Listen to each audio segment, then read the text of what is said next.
अजितदादांना भावपूर्ण श्रद्धांजली अर्पण करण्यासाठी फडकुले सभागृहात सर्वपक्षीय शोकसभा आयोजित केली होती. शोकसभेत विविध पक्षांच्या नेत्यांनी अजित पवार यांच्या आठवणींना उजाळा देत त्यांच्या कार्याचा गौरव केला. अनेक वक्ते भावना व्यक्त करताना भावूक झाले. तळागाळातील जनतेशी नाळ जोडलेला कष्टाळू व लोकाभिमुख नेता अशी त्यांची ओळख असल्याचे यावेळी सांगण्यात आले. या शोकसभेला सर्वपक्षीय नेते, खासदार, आमदार, नगरसेवक व कार्यकर्त्यांची मोठ्या संख्येने उपस्थिती होती. त्यांच्या अकाली निधनाने महाराष्ट्राने एक मेहनती आणि प्रभावी नेतृत्व गमावल्याची भावना उपस्थितांनी व्यक्त केली.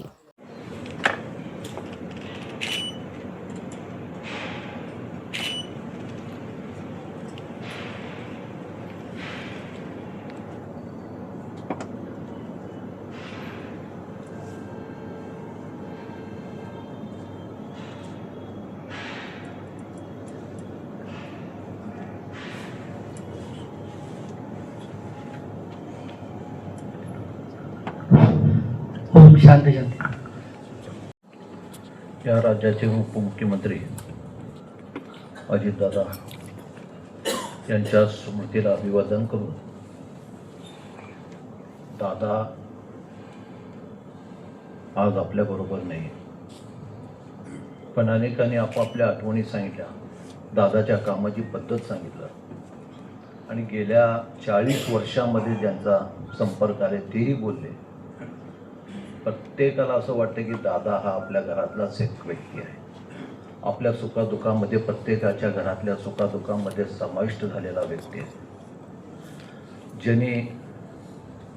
ज्यांना मी गेल्या 21 वर्ष झाले विधानसभेमध्ये काम करत असताना त्यांच्या कामाची पद्धत सत्तेवर असो किंवा विरोधात असो दोन्ही वेळा बघितलं आहे. विधानसभेमधले त्यांची भाषणं आणि विरोधात असताना ज्या धडाडीनं त्यांनी काम करत होते,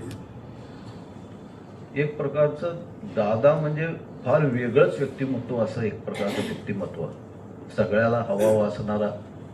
दादाकडं कोणी काम घेऊन गेलं रिकाम्या हाताने परत आलं असं कधी घडलं नाही. प्रत्येकाचे कामाची सोडवणूक करण्याची ताकद या माणसाच्या हातात असते. त्याच्या पाठीमागं प्रत्येक कार्यकर्ता लागत असतो. आज महाराष्ट्रातल्या अनेक घरं पोरके झाले. अनेक मुलांना वाटते, अनेक मायमाऊलींना वाटते की माझा दादा गेला.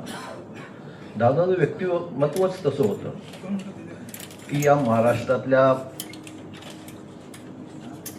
आपण विकास करावं. केवळ बारामती नव्हे, पुणे नव्हे किंवा पिंपरी चिंचवड नव्हे, तर महाराष्ट्रातला ग्रामीण भागाचा विकास व्हावा, महाराष्ट्रातला सर्वसामान्य शेतकऱ्यांचा विकास व्हावा. अनेक सहकार चळवळीतनं मोठमोठे कारखाने काढले, अनेक उद्योगधंदे उभे केले आणि महाराष्ट्राला प्रगतीकडे घेऊन गेले. असे हे दादा आज आपल्यात नाही आहेत, पण दादाचं काम, दादाची भाषणं ही आपल्या सातत्यानं आपल्याला प्रेरणा देणार आहे. मी आपल्या अध्यक्षांना पवारसाहेबांनाही म्हणलो होतो की दादाचं भाषण एक प्रकारचं वेगळंच असणार, की सर्वसामान्य माणसाने त्यांना समोर बसून हाक मारली तरी त्याला उत्तर देण्याचं ज्याच्यामध्ये बळ होतं, असं हे दादा. आणि मी गाडीतनं जात असताना, येत असताना कधी त्यांचं क्लिप असू द्या किंवा त्यांचे भाषणं सातत्यानं ऐकू वाटणार असं, आणि त्याच्यात एक प्रेरणा माणसाला मिळत होते, एक ऊर्जा मिळत होतं. असे दादा आज आपल्यात नाही आहेत, पण दादाची स्मृती तुमच्या आमच्या आयुष्यभर आपल्या मनामध्ये राहणार आहेत. आज त्यांना भावपूर्ण श्रद्धांजली वाहतो.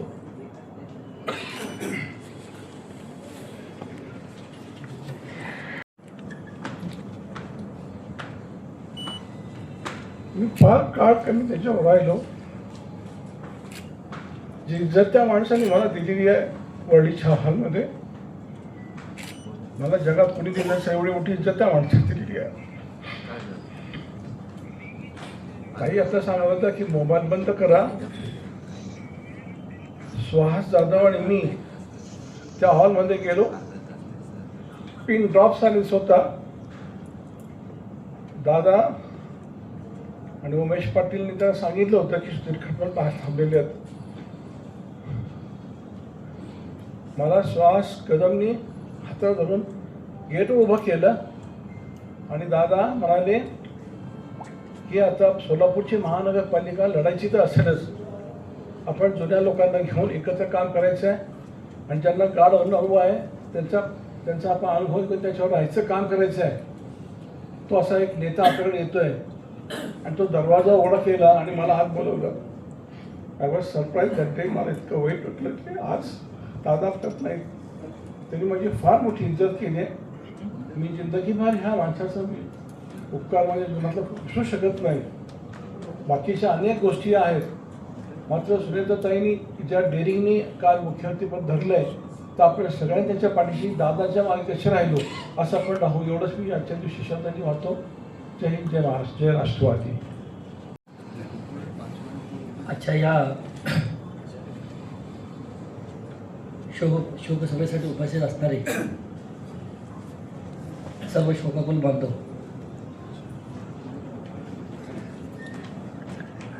28 तारखेला जी घटना घडली, आम्हा सर्वांचा आधारवर माझा पाठीराखा, ही जेव्हा बातमी माझ्या कानावर पडली त्यावेळेस खूप वेदना झाल्या. कारण की दादांना काम करत असताना फार जवळून मी त्या ठिकाणी दादांना देवगिरी बंगल्यावर असू दे किंवा मंत्रालयामध्ये असू दे किंवा बारामतीमध्ये पुण्यामध्ये मी दादांना पाहत होतो. दादांनी जर दुपारचं जरी जेवण केलं नसेल तरीसुद्धा एक सामान्य कार्यकर्ता म्हणून मला त्या ठिकाणी वेदना व्हायच्या. परंतु दादांचं जे अकाली निधन झालेलं आहे, विमानामध्ये प्रवास करत असताना तो महाभयंकर स्फोट झाला, त्यामध्ये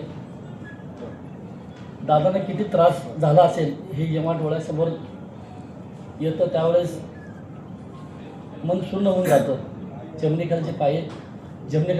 पायाची जमीन सरकते. कारण की दादा हे महाराष्ट्रातील सर्वसामान्य जनतेचे अश्रू पुसणारे नेते होते. तो महाराष्ट्राचा लोकनेता होता. तो नेता स्वर्गीय यशवंतराव चव्हाणांच्या तालमीमध्ये तयार झालेला हा नेता होता. आज ह्या ठिकाणी आत्ताच राष्ट्रवादी काँग्रेस पार्टीचे आमचे ज्येष्ठ नेते सन्माननीय आनंददादांनी सांगितलं की आदरणीय दादा सहकार क्षेत्रापासून ते महानगर क्षेत्रामध्ये एक उत्तुंग भरारी घेणारा नेता त्या ठिकाणी हा महाराष्ट्राने गमावलेला आहे. कारण की ह्या महाराष्ट्रामध्ये अनेक नेते मी जवळून पाहिले, डोळ्यांनी पाहत आलो, त्यांचा इतिहास देखील वाचत आलो.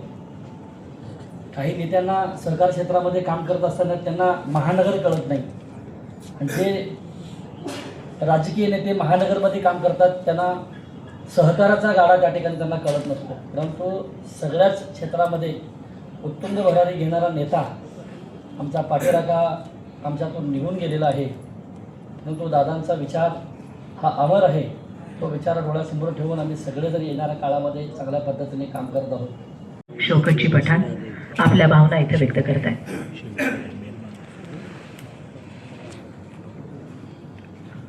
ऑल इंडिया मजलिस इत्तेहादुल मुस्लिमीन के बैरिस्टर असदुद्दीन अवीद साहब, इम्तियाज जलील साहब, अनवर सराज साहब की तरफ से मैं श्रद्धांजलि अर्पित करता हूँ.